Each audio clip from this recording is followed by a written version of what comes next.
Well, cheers and happy weekend. It is August 7th, 2020, and this is week 12 of the Friday Fives. I'm Jess from Bike, Iowa, and after 11 weeks of Scott telling you what's on his radar for the Iowa cyclocross or for the Iowa cycling scene, I'm taking a turn. Here's what we've got this week. Number one, the IMT Des Moines Marathon is canceled. What in the world is she talking about that on a page about bicycling?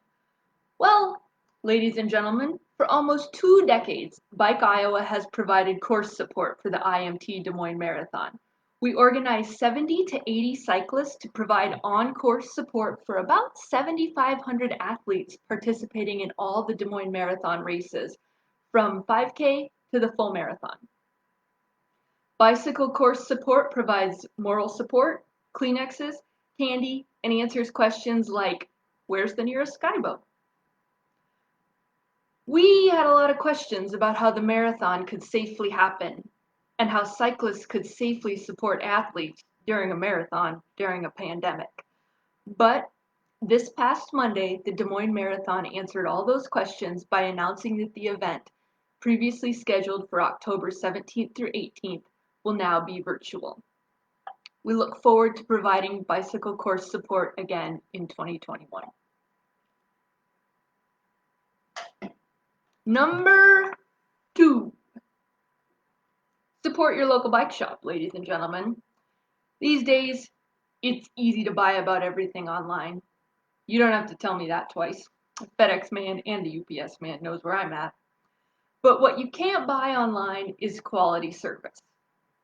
I've been a Kyle's Bikes customer for almost 10 years, and there's been some years where I've spent a lot of money there, and some years that I haven't. As it goes, when there's sometimes you break stuff, and sometimes you need new bikes, and sometimes you don't.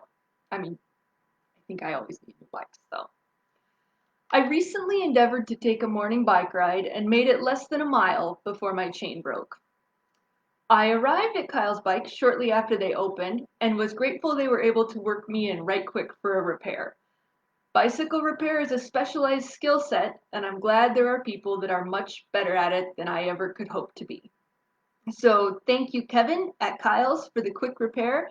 The new chain works exactly like it should, and days like this remind me why it's so important to support the bike shops that support our sport.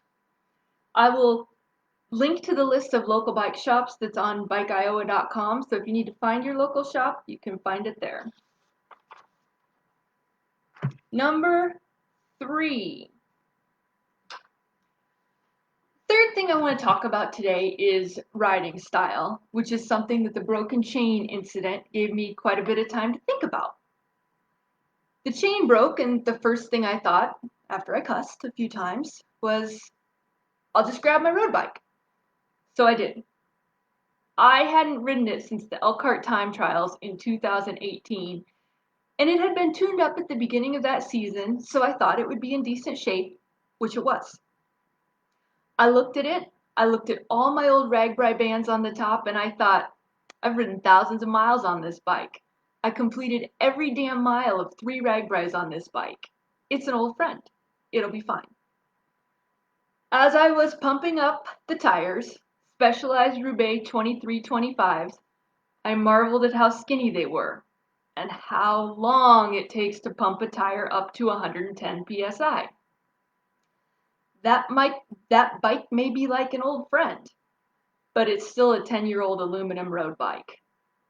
I made a few tweaks, lubed the chain, swapped saddles, and did a neighborhood test ride. I was not pleased, and I was not excited about it. My giant Avail road bike felt like a toy compared to my trusty Salsa Via, an adventure bike. When I got my Via, I figured that I'd still ride my road bike sometimes. I'm slower on the Via, but with its steel frame and WTB Nano 40s, it's such a cushy and comfortable ride. That bike and those tires have taken me everywhere I've wanted to go in the last few years, from gravel on the gents race to all kinds of trails, to bike packing overnights, and through some road riding and some things we'll charitably call attempts at cyclocross. If I could only have one bike, my Via is the one that I would keep. No doubt, my road bike is going back on a hook in the garage. Has anybody else experienced a similar shift in biking styles, or maybe you went from adventure to skinny tires? I'm curious. Drop me a comment and let me know. And if you're still riding a road bike, I guess you can tell me when you pass me. Number 4. This weekend, the Iowa Bicycle Coalition will be hosting the Pigtails ride on the High Trestle Trail. No connection to my awesome hairdo, which I had way before they started that ride. Riders will ride 48 miles and stop in several communities along the way, which just doesn't sit right with me because we are in the middle of a pandemic. Just today, the COVID-19 positivity test rate in Iowa is 10.7%. That's high enough that we have uncontrolled community spread in this state. And now I checked around on the Iowa Bicycle Coalition website to see what kind of information they were providing to riders. And yes, they have a ride guide to Pigtails detailing the precautions that riders are expected to take throughout the day. But the document is hard to find, requires 2 or 3 clicks to get to, and I doubt everyone has read it. The Iowa Bicycle Coalition has a mission, quote, to promote safe and enjoyable bicycling in Iowa. Encouraging people from across the state to gather for a bike ride during a pandemic doesn't really seem safe to me. There's no mass start, but it's still an event that will bring lots of people together, and there will be plenty of opportunity for people not to socially distance. As someone that lives near the High Trestle Trail, I don't appreciate the fact that the event is happening and it will likely bring COVID-19 increases to my community. If it wasn't safe to have RAGBRAI from July 19th to the 25th, and it's not safe to have the Iowa State Fair from August 13th to the 23rd, it sure doesn't make sense to have pigtails in the interim. And finally, number 5. I've got a cyclocross update for you. Now, the local cyclocross scene has not changed much since Scott talked about it back in week number 9. 8 races are still planned to happen as scheduled, and we're expecting the next schedule update about a week from today. But there's still some big news. Yesterday, it was announced that Jingle Cross will not happen in 2020. Surprise, no surprise, as it was scheduled for October. But the USA Cycling Cyclocross Nationals set for December have been moved from Chicago to Iowa City. The plan is to use the Jingle Cross course for Nationals, which does sound pretty great. Organizers are promoting that Nationals will have a festive holiday theme and include events we would all recognize from Jingle Cross, like Doggy Cross. It's fun to think of the Johnson County Fairgrounds for a cyclocross race that might actually feel jingly because it'll be close to Christmas. But I have a hard time believing that a national competition of any kind will happen in just 4 months. To that end, I think it's pretty obvious why Cross Nationals were moved from Chicago to Iowa, other than a World Cup caliber cyclocross course.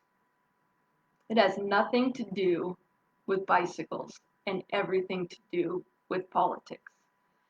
Illinois Governor J.B. Pritzker has taken a very science-based approach to the COVID-19 pandemic. He's still issuing statewide mandates, while Iowa Governor Kim Reynolds has largely reopened the state of Iowa. If nationals do happen in December, they'll happen in Iowa City, and I guess we'll all have to thank Governor Reynolds for making that possible to happen in Iowa. So we'll see. That's it for this week. You can find more information on all of these items by checking out bikeiowa.com. We'll post Friday Fives every Friday during the summer on Facebook and Instagram Live, and we'll add it to YouTube and Bike Iowa afterwards. If you have something you want us to share on Friday fives, just send us a message on Facebook or email Scott at biker@bikeiowa.com. Ride safe, stay healthy. I'm going to enjoy my Ruby Redbird and turn the air conditioning on. Have a great weekend.